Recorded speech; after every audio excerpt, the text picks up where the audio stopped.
sekalian, kita bersyukur kepada Allah Subhanahu wa Ta'ala sebuah hari ini di subuh yang mulia, sebuah hari Jumat, kita berkumpul kembali di masjid kita ini. Kita sama-sama mempelajari ayat-ayat suci kita dan juga hadis-hadis Nabi kita sallallahu alaihi wasallam.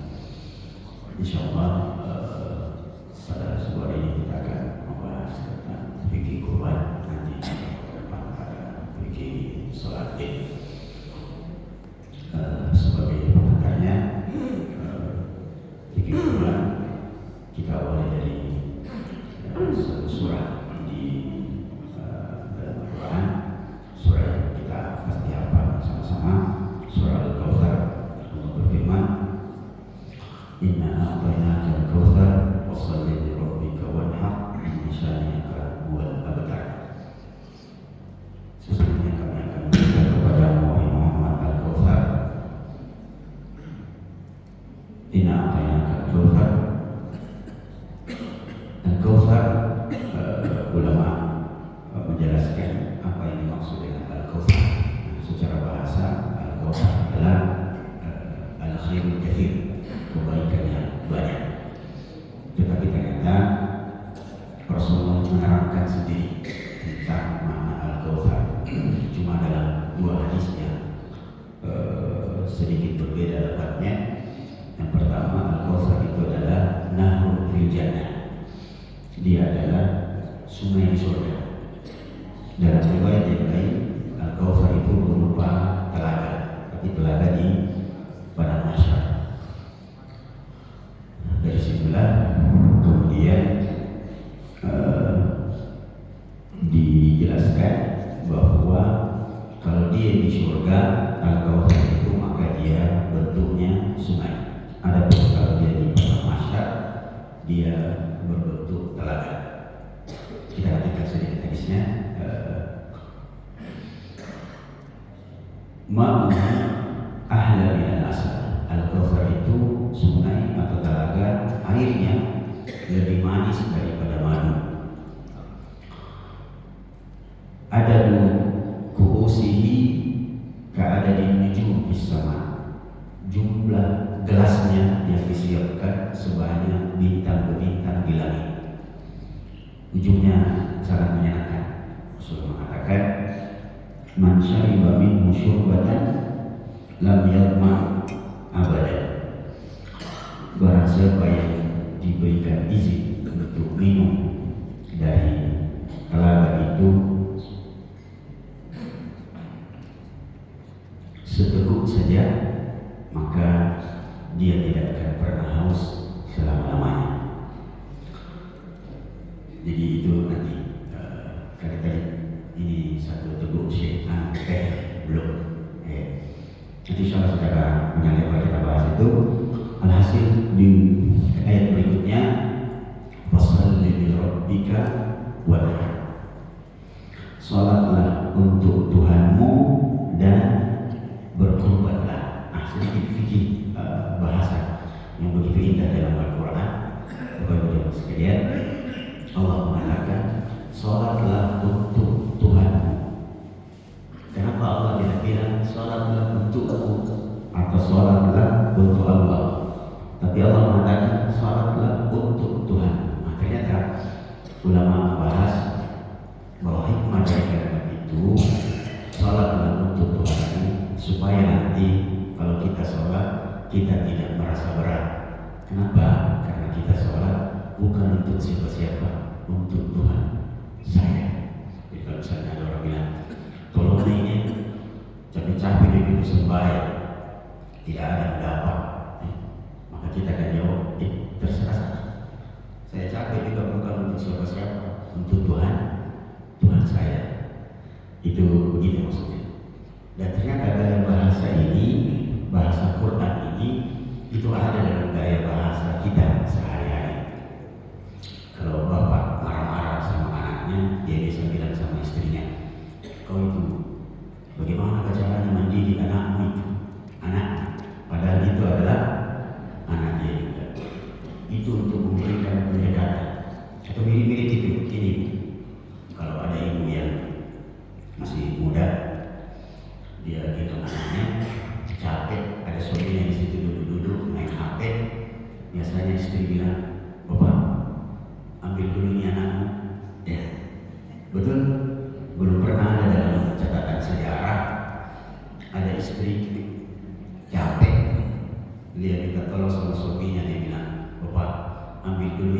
hasil cinta kita berdua.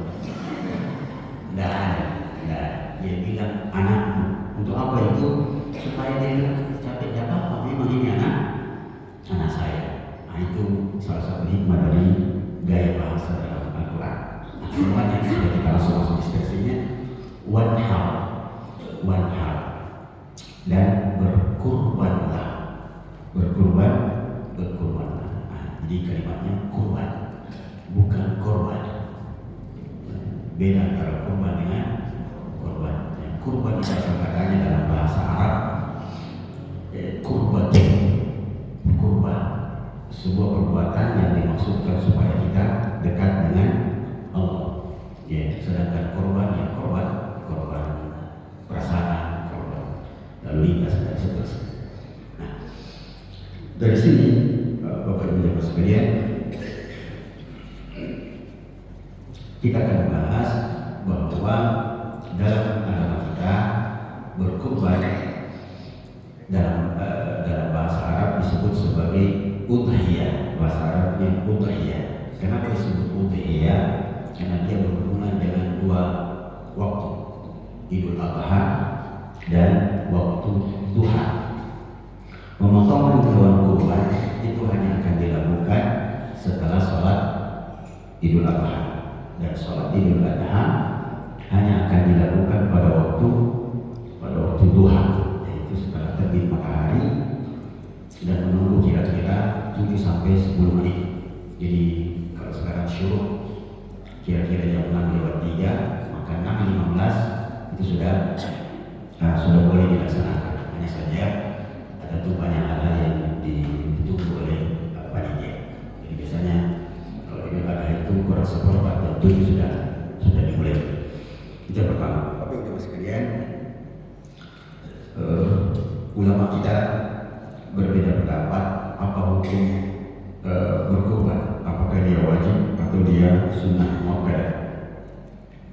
Imam Abu Hanifah berpendapat bahwa berkurban hukumnya wajib, terutama bagi orang yang mampu. Beliau berdalil dengan dua dalil. Yang pertama dengan ayat Fasholli li rabbika wanhar, sholatlah dan berkurbanlah. Karena sholat hukumnya wajib, maka berkurban jadi wajib karena dia berkurban. Sholatlah dan, maka beliau berdalil. Yang kedua, bahwa kenapa kurban jadi wajib menurut beliau, karena Rasulullah bersabda, maka lahu sa'atun wa lam yudahhi wa la yaqrabanna musallana. Barang siapa yang mendapatkan keadaannya luas-luas rezekinya, kalau orang Makassar bilang lama-lama kita lihat, lalu dia tidak berkurban, bisa dibeli HP, tapi dari mana? iPhone Pro Max 14 kali bayar. Dia sanggup beli iPhone tapi dia tidak berkurban. Ini masuk dalam kategori yang dimaksudkan oleh hadis menurut beliau.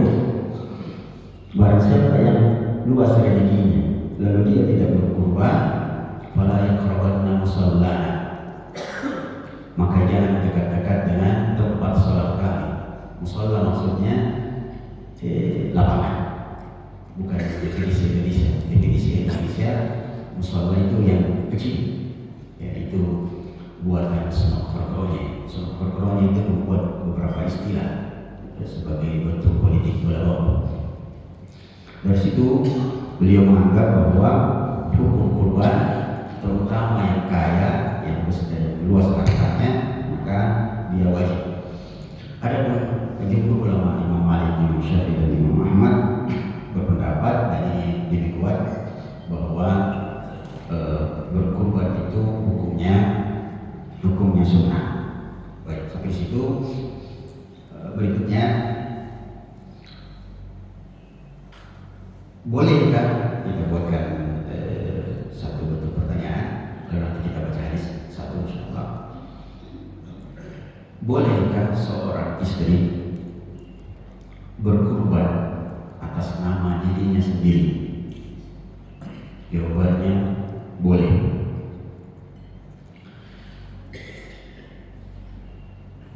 Syekhul Islam Ibnu Taimiyah yang nanti mendatangkan dalil dari hadis Nabi sallallahu alaihi wasallam bahwa sangat disunnahkan setiap kaum muslimin itu menyembelih atau berkurban. Sampai seorang istri boleh berkurban dengan hartanya sendiri atau dengan meminta uang dari suaminya atau mengambil harta suaminya setelah minta izin lalu dia berkorban. Ini memberikan isyarat bahwa apa yang dipahami oleh sebagian kaum muslimin sekitar 10 tahun terakhir bahwa berkorban itu sebaiknya atas nama kepala keluarga saja, itu perlu direvisi. Nampaknya sebagian kaum muslimin salah paham dengan penjelasan beberapa mubalik atau ustadz kondang 10 tahun terakhir. Dan ini pernah terjadi Pak pada keluarga saya. Ada sepupu istri saya itu bawa uang ke panitia kurban. Dia bilang ini uang kurban 2 juta atas nama anak saya. Langsung dia bilang itu ketua panitia, tidak boleh. Itu kalau berkurban orang harus atas nama kepala keluarga. Sepupu istri saya bilang, yang selalu saya dengar tidak apa-apa digilir, suami, istri, kemudian nanti tahun depannya anaknya lagi dan seterusnya. Dengan tidak boleh, harus atas nama kepala keluarga supaya anggota keluarganya bisa masuk juga. Akhirnya dia telepon saya, bagaimana ini Kak? Nah, bos ini masuk di masjid, sini daftar di sini. Alhasil ini kesalahpahaman yang didengar oleh salah satunya adalah panitia kurban di tempat sepupu istri bahwa wajib atas nama kepala keluarga. Padahal maksudnya sangat disukai kalau kita berkurban, pertama berkurban kambing itu atas nama kepala keluarga, supaya ketika dia menyembelih kambingnya atau diwakilkan, dia bisa menyebut nama kepala keluarga dan keluarganya. Padahal kita dengarkan hadis berikut ini, Rasulullah SAW pernah bersabda kepada Fatimah, putrinya tercinta, dan ini jadi dalil yang sangat kuat. Beliau mengatakan, "Uhduri dhabihatak tughfar laki min awwali qatrati min damiha." Wahai Fatimah, kata Rasulullah kepada putrinya tercinta, wahai putriku, hadirlah prosesi penyembelihan kurban. Hadirlah prosesi penyembelihan kurban. Dosamu akan diampuni oleh Allah sejak tetesan pertama dari darah kurbanmu itu. Hadis ini memberikan pelajaran banyak. Salah satunya yang pertama adalah bahwa boleh satu keluarga itu kalau misalnya kemampuannya cuma setiap tahun cuma sekitar 2 juta sampai 2 juta setengah untuk satu saja, maka dia gilir bapak, nanti istrinya, nanti tahun depannya lagi anaknya dan seterusnya. Kalau dia bisa satu kali semuanya, satu ekor sapi, justru tentu jauh lebih baik. Itu pertama. Karena seandainya kurban itu harus atas nama kepala keluarga, pastilah Fatimah tidak berkurban. Pasti Nabi bilang, kenapa kau berkurban? Kamu kau atas nama suamimu saja, ya kan? Atau Ali bin Abi Thalib akan mengatakan, wahai Fatimah, kenapa tidak berkurban juga? Jangan kok atas nama saya saja. Tentu tidak, karena Nabi justru menyuruh Fatimah untuk menghadiri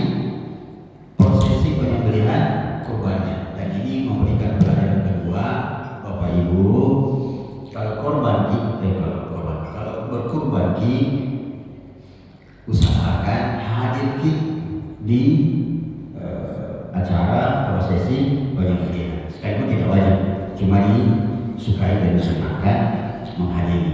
Mungkin kita bertanya, bagaimana Ustaz saya tidak bisa lihat darah?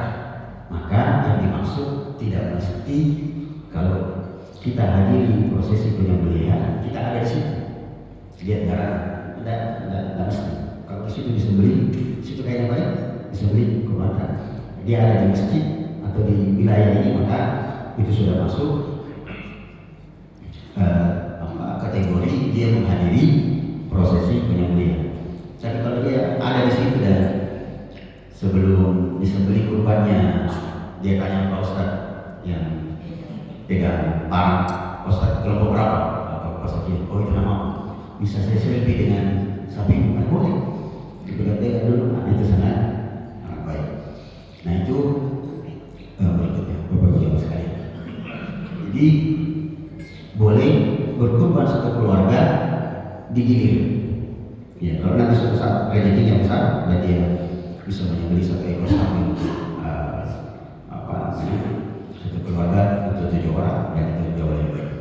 Berikutnya, mari kita dengarkan hadis yang singkat saja dalam Sahih Bukhari. Rasulullah SAW dari Anas bin Malik radhiyallahu anhu mengatakan, karena Nabi sallallahu alaihi wasallam yudhi bi al-kabshaini amlahaini aqranaini thumma yusammi thumma yukabbir. Saya potong hadis dari situ saja. Kata Anas bin Malik, adalah Rasulullah sallallahu alaihi wasallam menyembelih 2 ekor kambing amlahaini berwarna putih. Dalam riwayat maksudnya adalah dominan berwarna putih, akranaini bertanduk, dan itu pertanda dia jantan. Beliau menyebut Bismillah dan terakhir Allahu Akbar. Nah, di sini ada beberapa pelajaran bagi jamaah sekalian. Yang pertama, di ujungnya adalah wa yadha rijlahu ala sifahiha, dan beliau meletakkan kaki beliau pada dekat perut kambing itu. Yang pertama, beliau menyembelih 2 ekor kambing berwarna putih.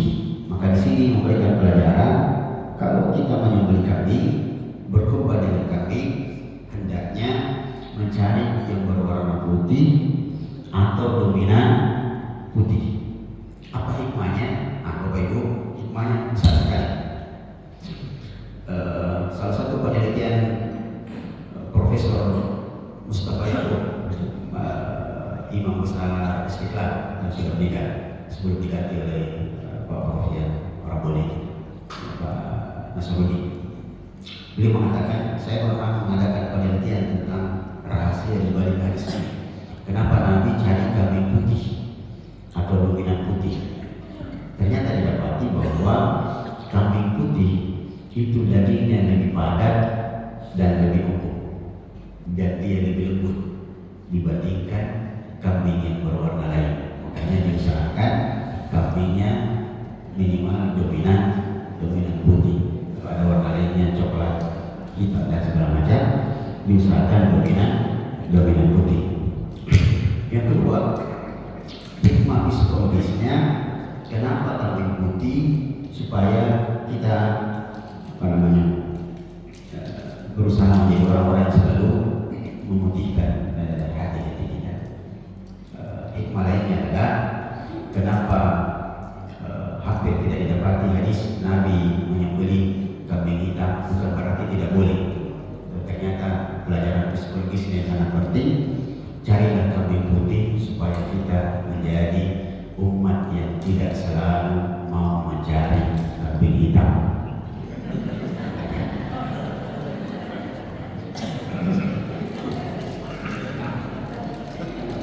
Sekarang orang jalannya cari kambing hitam, ya. Seperti kasus pembunuhan Vina, ya.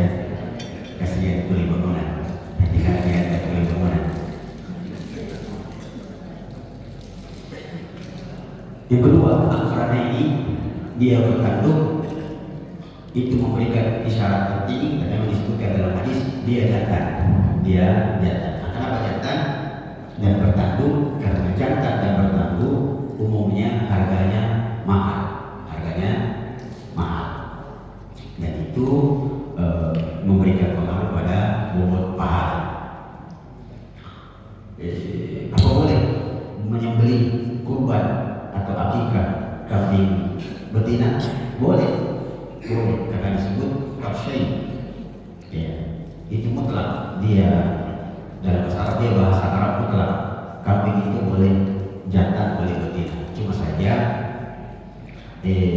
kalau betina yang disembelih terus, tidak ada reproduksi nanti. Ya, sama dengan sapi. Orang akan bertanya, kenapa sapi Ustaz?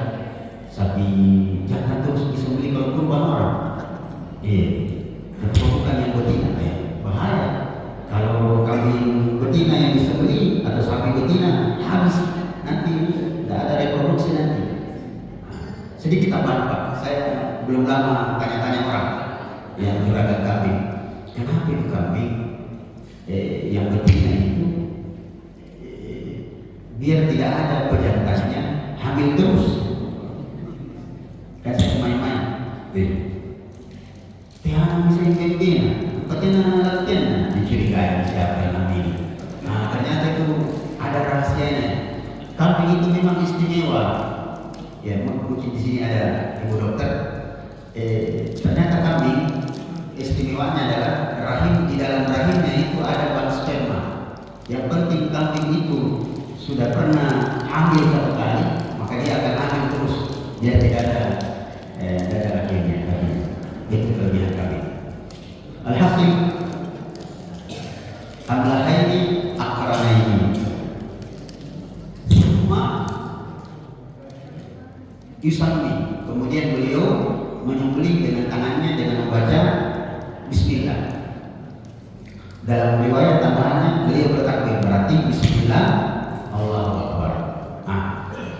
Bapak Ibu sekalian, kira-kira 7 menit lagi.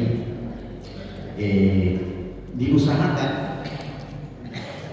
Bismillah itu diucapkan, Bismillahirrahmanirrahim diucapkan, ini pisau sudah di atas. Jadi begitu selesai dibaca doanya, kan doa singkat saja, Allahumma hadza minka balaka. Tapi kalau dia sapi atau kambing, dia harus disebut nama orangnya, karena Nabi juga bilang Allahumma taqabbal hadza an. Jadi disebut namanya. Kalau Rasulullah bilang Allahumma taqabbal hadza an Muhammad wa ali Muhammad wa ummati, lalu disembelih. Kenapa ini perlu dijelaskan? Bapak Ibu sekalian, di antara bapak-bapak pernah lihat proses penyembelihan kurban itu perlu direvisi Pak. Saya banyak lihat di televisi atau di YouTube itu, lain yang baca doa, lain yang pegang parang. Pernah lihat Pak? Saya perhatikan di mana lagi Pak, yang menyembelih itu tidak sopan. Bukan tidak Pak, bukan wajib, tidak sopan. Masa menyembelih kurban seperti sembelih biasa, pakai baju kaos, terus pakai celana pendek, jeans robek-robek, tidak sopan. Masa kurban begitu? Kemudian dia pegang parang, tapi tidak baca doa. Ternyata ada suara dari belakang, enggak, Bismillahirrahmanirrahim. Jadi Bismillahirrahmanirrahim di belakang dia yang. Jadi ini tidak pertama tidak sopan, tidak sesuai dengan sunnah, karena yang menyembelih itu dia yang baca doa, minimal dia baca Bismillah tetap. Hanya pertama yang perlu kita paham. Saya izinkan saya baca saja dulu, karena sini ada banyak kurban. Berikutnya, Bapak Ibu jamaah sekalian, ini pertanyaan yang mungkin Bapak pernah dengar atau mungkin Bapak Ibu butuhkan. Bolehkah menggabungkan kurban dengan akikah? Gambarannya begini Pak. Ada Bapak Ibu mendapatkan rezeki, anaknya lahir tidak jauh dari bulan Dzulhijjah. Katakan tepat hari ke-7 atau hari ke-14, Dzulhijjah. Bolehkah dia menyembelih kurbannya sekaligus itu niatnya akikah? Ulama menjelaskan bahwa riwayat dari Imam Abu Hanifah juga dari Imam Ahmad mengatakan boleh menggabungkan akikah dengan kurban. Dan nanti di ujungnya akan kita jelaskan. Kenapa? Alasannya dua. Yang pertama karena kurban dan akikah dua-duanya perbuatan ibadah yang dimaksudkan untuk mendekatkan diri kepada Allah, maka dia boleh digabungkan. Alasan kedua kenapa boleh? Karena kurban dan akikah dua-duanya sunnah, maka boleh digabung. Seperti halnya kita masuk ke dalam masjid subuh tadi misalnya, belum sholat tahiyatul masjid, belum juga qabliyah, ya bayar. Waktu tinggal 3 menit, maka dua sholat itu digabungkan jadi satu dengan 2 rakaat 2 in 1, sah. Itu alasannya. Tetapi pendapat Imam Syafi'i, riwayat dari Imam Malik dan juga riwayat dari Imam Ahmad, dan ini yang lebih kuat bahwa tidak sah menggabungkan kurban dengan akikah pada satu sembelihan. Kenapa? Yang pertama, jenisnya berbeda.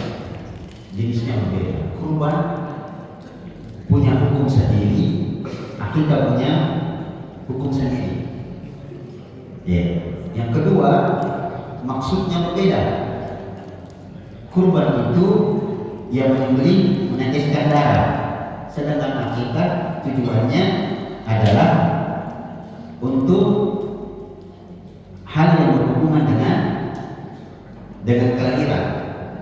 Yang ketiga, berbeda sebabnya. Kurban sebabnya adalah Idul Adha, sedangkan akikah sebabnya adalah kelahiran anak.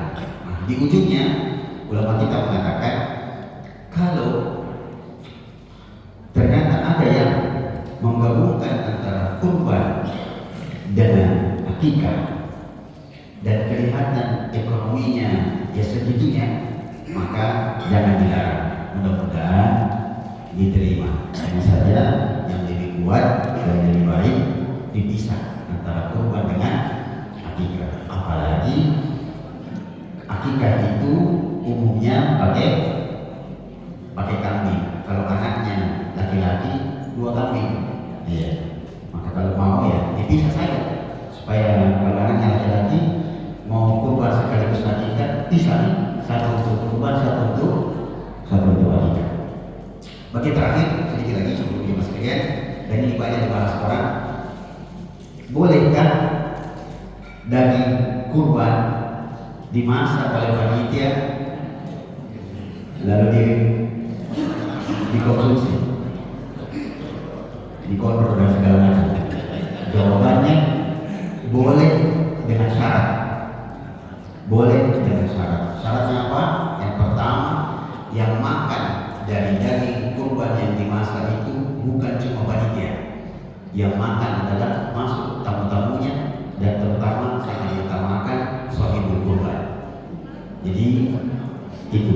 Jadi boleh dipakai cara, karena ini juga kalau tidak loyo-loyo panitia, maka dia boleh dengan syarat daging kurban yang dimasak itu ya bukan khusus untuk panitia. Kenapa? Kalau dia khusus untuk panitia, dia berubah peruntukannya menjadi upah, dan tidak boleh daging kurban atau semua yang berhubungan dengan hewan kurban menjadi upah. Tapi kalau dia dimasak untuk semuanya, dan ini bisa dipastikan semua makan, karena rata-rata habis duhur, dan habis duhur biasanya diundang semua yang hadir, maka itu boleh dikonsumsi dengan syarat tidak dikhususkan untuk panitia saja. Yang kedua, ini bukan syarat tapi sekedar syarat saja, karena ada di beberapa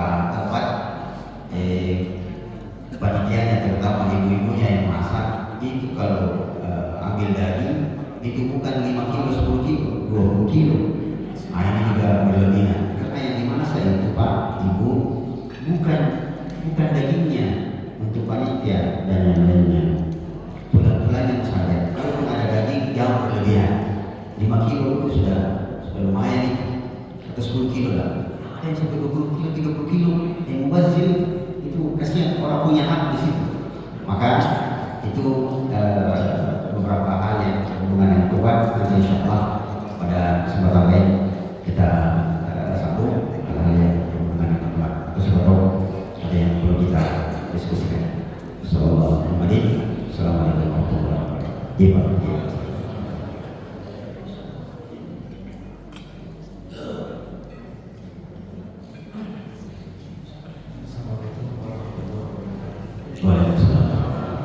Iya Pak.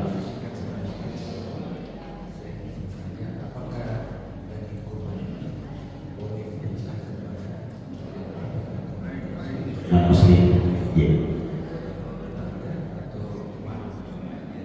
Ya. Ya.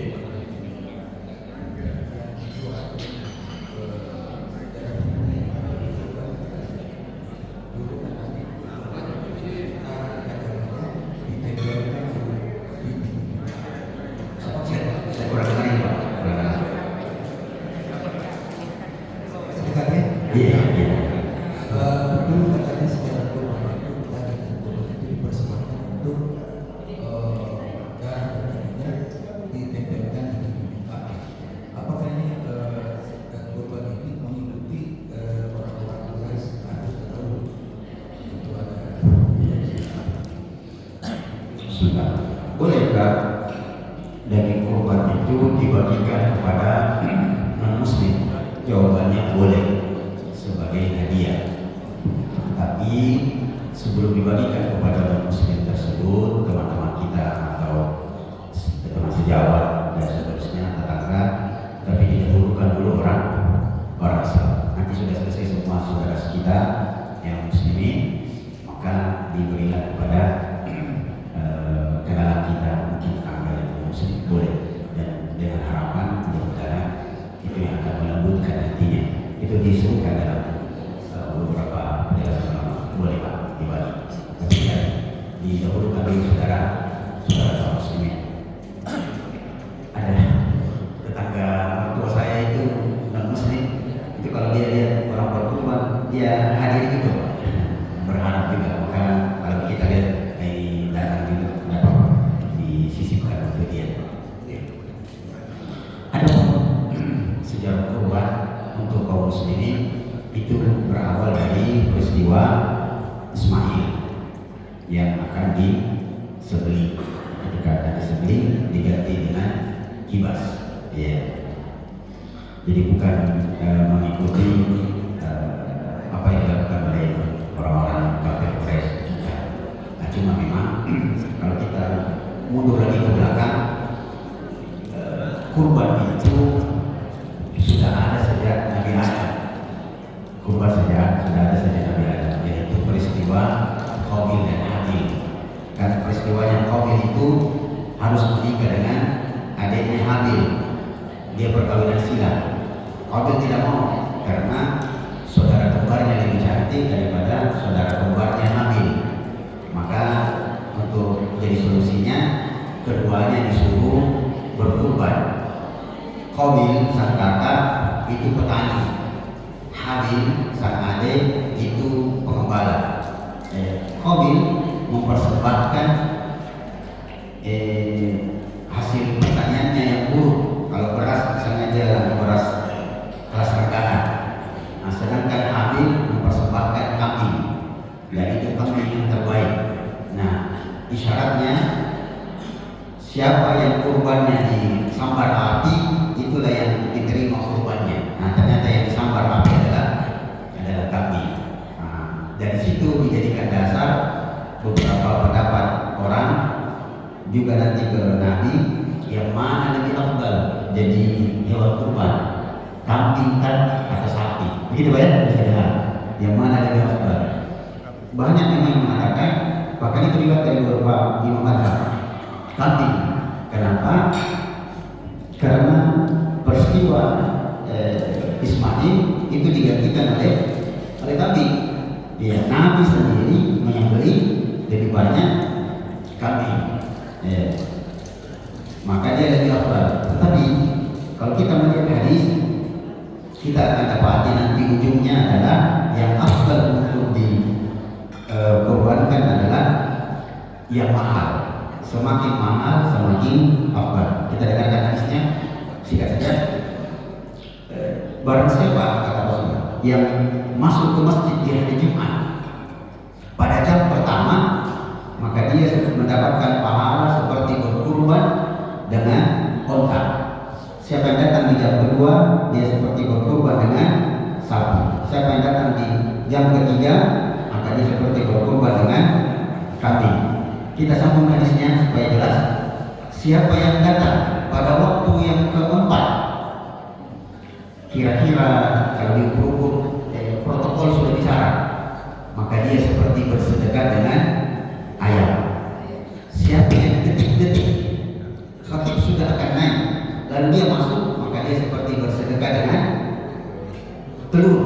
Dari sini memberikan petunjuk bahwa kalau diurut onta, sapi dan kambing, berarti lebih besar pahalanya berkurban dengan onta, baru sapi, baru kambing. Nah, kesimpulannya nanti adalah mana yang lebih mahal, itulah yang lebih besar pahala. Dari situ juga memberikan petunjuk bahwa ayam bukan binatang kurban. Ayam bukan binatang kurban. Mungkin ada yang bilang, Ustaz, 2.500.000 beli kambing, beli kambing 7 kilo nih, atau 9 kilo, mending beli ayam 2.500.000 itu berapa kilo itu, Ustaz? Tidak sah, karena ayam bukan hewan kurban. Ya, jadi seperti itu Pak. Jelas Pak, insyaallah. Assalamualaikum warahmatullahi wabarakatuh. Bagaimana hukumnya kurban untuk orang yang sudah meninggal? Jawabannya boleh. Tapi kita lihat, jelaskan dulu orang yang meninggal hubungannya dengan kurban. Jika saya sebut bapak saya, jika bapak saya telah meninggal itu pernah bernazar untuk berkurban dan dia mati, rahimahullah, sebelum sempat berkurban, maka saya ahli warisnya wajib, jadi hukumnya jadi wajib untuk melaksanakan nazar bapak saya berupa kurban. Itu pertama. Jadi kalau dia nazar wajib. Yang kedua, dia tidak bernazar, tapi istilahnya orang maksa itu apa sama. Dia pernah kayak ngomong, misalnya Pak, kita satu keluarga ini, tiba-tiba bapak bilang gini, mau potong itu saya berkurban, tapi tidak ada uangku. Nanti kalau ada uang kurban kurang atas nama. Saat itu istilahnya masih pacek-pacek. Beliau meninggal dan lama begitu luas-luas rezeki, maka boleh saya sebagai ahli waris untuk berkorban atas nama bapak yang telah meninggal. Yang ketiga, tidak ada nazar, tidak ada pesan, lalu saya berkorban untuk bapak yang telah meninggal. Bolehkah? Boleh. Ada dalilnya? Ada. Nah, tidak ada dalilnya itu, tidak pernah dilakukan Nabi, tidak pernah dilakukan Nabi, orang-orang terbaik setelahnya tidak pernah. Bahkan Nabi tidak pernah berkorban atas nama Khadijah, pamannya dan seterusnya, tidak pernah. Tetapi ulama kita mengatakan, salah satunya dinisbatkan kepada Syekhul Islam Ibnu Taimiyah, bahwa ada teks hadis ketika Rasulullah menyembelih kambing yang kedua, sebutkan dalam riwayat, beliau mengatakan, Allahumma taqabbal, ya Allah terimalah ini dari Muhammad wa ali Muhammad dan keluarga Muhammad. Ada ujung hadisnya sebut wa atau min ummati, dan dari umatnya. Ada riwayat yang lain dari umatnya yang belum menyembelih. Yang saya dapatkan masih hidup atau yang telah meninggal. Dari situ isyarat yang pertama, kalau ada di antara umat Rasulullah yang meninggal belum sempat berkorban, bergembira karena sudah diwakili oleh Nabi. Kalimat itu juga yang dijadikan dasar bolehnya berkorban atas nama yang telah meninggal, dengan satu himbauan bahwa berkorban atas nama orang yang telah meninggal tidak dilakukan terus menerus. Tidak dilakukan terus menerus. Maksudnya setiap tahun saya berkorban untuk bapak lagi, tahun berikutnya untuk bapak lagi. Nah, sebaiknya itu dihindari karena hukum asalnya kurban itu untuk orang hidup. Nah, kecuali misalnya saya sudah berkorban untuk bapak yang telah meninggal, tiba-tiba adik saya bilang saya juga mau untuk bapak, nah, maka itu boleh. Tapi kalau satu orang itu terus untuk orang meninggal, maka sebaiknya cukupkan satu kali itu saja. Nanti berikutnya untuk orang hidup. Saya kira itu jawabannya untuk sekalian. Jadi sekali lagi berkorban untuk orang meninggal, kalau misalnya di situ ada almarhum, tidak apa-apa, jangan ditolak, memang boleh. Mungkin ada pertanyaan, digabung bergabung orang mati dengan orang hidup, tidak ada masalah, tidak ada masalah. Saya kira ada lagi yang terakhir baik.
Saya disetujui kalau begitu perkataannya, selama tidak ada dalam laporan perkara tidak boleh digunakan. Itu aliran ingkar sunnah. Itu besar ketika sekarang 2004, kira-kira 2014 ke belakang itu besar ingkar sunnah. Bapak mungkin masih ingat, ada dulu orang sering bagi-bagi buku kecil, buku saku. itu isinya Quran semua. Itu ikut sunnah yang besar di Inggris. Ada di Jakarta besar kelompoknya, tapi dicari kantornya di mana enggak ada. Itu pernah diusut oleh beberapa para ustadz di majelis ulama di Jakarta. Itu ikut sunnah. Yang pertama, yang kedua, kita tahu bahwa sumber hukum agama kita Quran dan hadis. Kemudian perlu kita pahami hadis itu kalau dia sahih maka dia bagian dari Quran. Kenapa? Rasulullah sendiri mengatakan utitul Qur'ana wa mithlahu.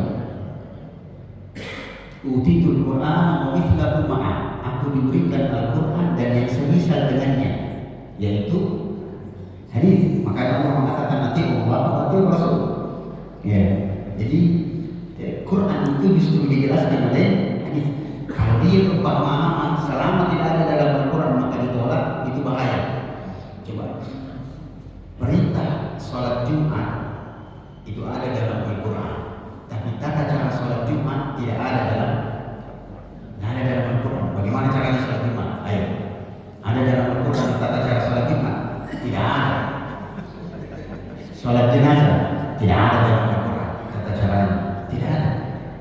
Bahkan tidak ada perintah mensolati jenazah dalam Al-Quran. Ayo, maaf. Dan itu pernah terjadi kejadian. Salah seorang tokoh di kaum sunnah meninggal dunia. Bingung muridnya mau diapain? Dia tidak pernah diajarkan untuk cara salat jenazah. Akhirnya dia melapor ke seorang ustadz di Bali. Kalau saya tidak salah namanya ustadz kita yang besar di Jakarta, Pak Prof. Didin Habibudin. Kalau saya tidak salah beliau yang didatangi. Bagaimana ini Pak Kiai? Ini Kiai kami meninggal dunia, kami tidak mau tahu mau diapain karena tidak ada dalam Al-Quran. Maka Pak Kiai itu, Pak Didi, kalau saya tidak salah beliau yang dimaksud, beliau bilang, saya mau bantu dari saya juga harus menghormati Pak Kiai. Saya harus menghormati karena dia menolak Al-Quran. Saya harus hormati. Dia makin bingung.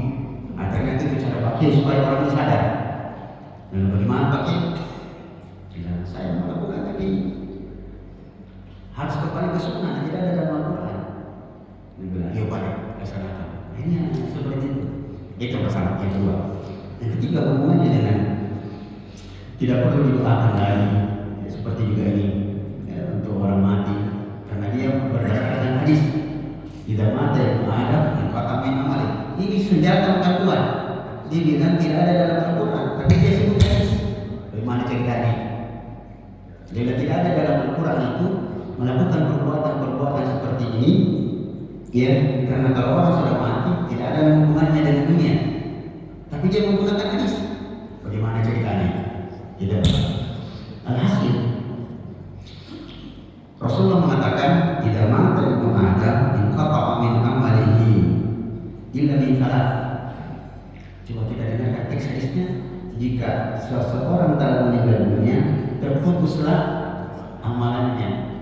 Rasulullah tidak bilang terputuslah pahalanya. Rasul bilang amalannya. Maksudnya apa? Orang kalau sudah mati, tidak bisa lagi dia beramal. Tidak bisa lagi dia beramal. Tapi kenapa disebut tiga ini? Doanya, amal jariahnya, doa anaknya, amal jariah dan ibunya, karena itu hasil amalannya. Anak itu hasil kerjanya dia. Makanya semua perbuatan baik anak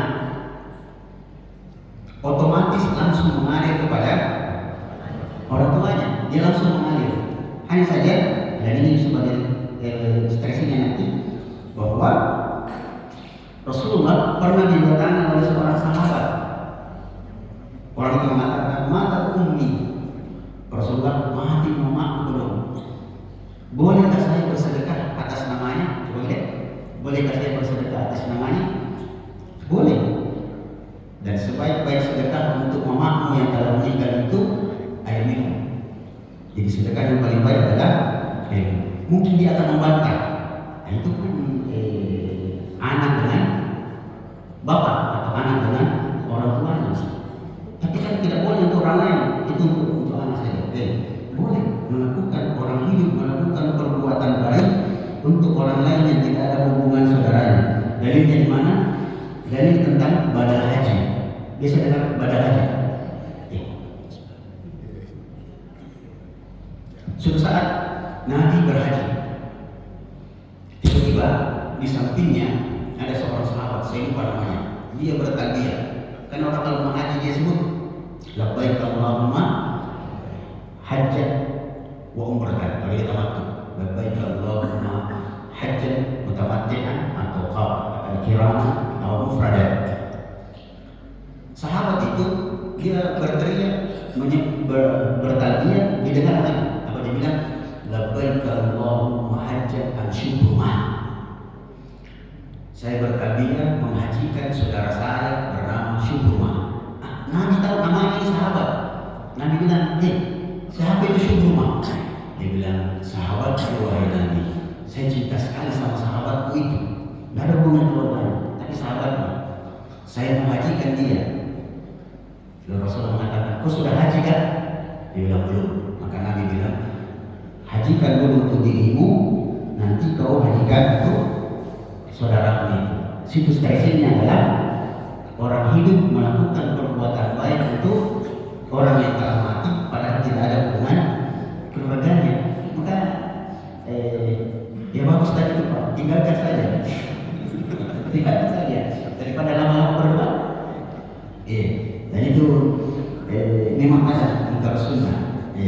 Ada satu negara besar. Karena tidak ada dalam Quran.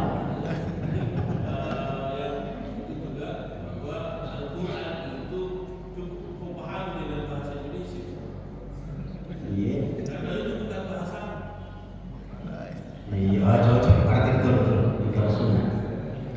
Kalau saya sebut di sunnah, Pak. Mudah-mudahan saya masih punya buku di rumah. Di cetak. Penulis dia itu seorang alumni Al-Azhar Mesir. Dia kumpulkan semua dialognya dengan Iqra Sunnah. Kalau saya sebut satu tokoh negara di dunia ini, kau pasti kenal. Dia Iqra Sunnah. Dan Iqra Sunnah itu besar di Inggris. Tapi saya tidak enak sebut namanya. Dia itu Iqra Sunnah. Dia pokoknya kita hanya menerima dari Al-Quran. Dalilnya bahwa Allah telah menurunkan Al-Quran ini dengan lengkap. Dia tidak membutuhkan penjelasan yang lain. Berarti dia juga sendiri tidak selesai membaca Al-Quran karena dia juga pakai bahasa dia bahasa Indonesia, bukan pakai bahasa Arab. Iya Pak, saya kira demikian. Mudah-mudahan bermanfaat. Kita tutup insyaallah pada bisa sholat saya Pak. Kita iya Pak.